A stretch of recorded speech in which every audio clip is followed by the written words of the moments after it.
السلام علیکم جی، پہلے ذرا اس کو دیکھیں۔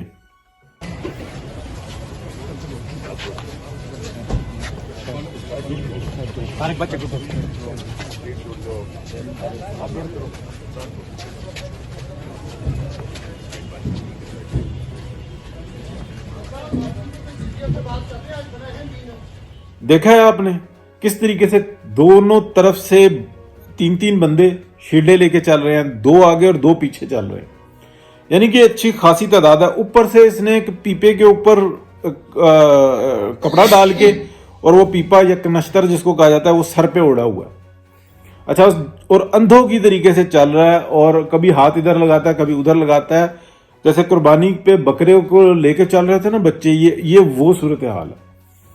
اچھا، پوری دنیا میں جو انسان نا تھو تھو ہو رہی ہے کہ پاکستان کے سابق پرائم منسٹر کی سیکیورٹی اس طرح سے کی جا رہی ہے۔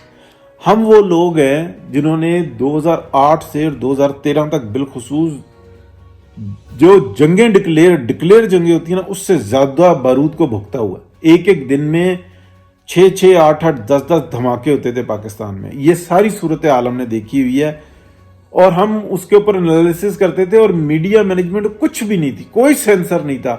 لوگوں کے ہاتھ پیر آزاد ان سے تھے نا، اٹھا کے گاڑیوں میں ڈالے جا رہے ہوتے تھے، اور یہ میڈیا پر دکھایا جا رہا ہوتا تھا۔ دیکھیں، اب اس سے تو پاکستان کی جو بے عزتی ہو رہی ہے اس کو وہ چھوڑ دے، لیکن میں اس کا انالیسس کرتا ہوں۔ کسی ماہر سے پوچھ لیں، اگر خدا نہ خواستہ کوئی قریب میں دھماکہ ہو جائے، کوئی دھماکہ ہو جائے، نہ صرف اس بدبخت عمران خان کے ٹکڑے ٹکڑے کر دیں گے یہ شیلڈیں، جو کہ 26 سے 27 کلو کی ایک شیلڈ ہے، کخ کسی کا کچھ نہیں رہنا۔ اتنی اینٹی ہیومن جائیں گی یہ شیلڈز، اتنی خطرناک ہیں، اور اگر یہ شیلڈز نہ ہو تو بچنے کے بہت زیادہ چانسز ہیں، اور گولی اگر مارنے والا ہو تو جتنا گیپ ہے اور جتنی صورتحال ہے اس کا کچھ نہیں بچتا۔ ہر لحاظ سے یہ اس ملک کو بدنام کرنے کی سازش ہے۔ میں بھی لعنت بھیج رہا ہوں اور آپ بھی لعنت بھیجیں۔ بہت شکریہ۔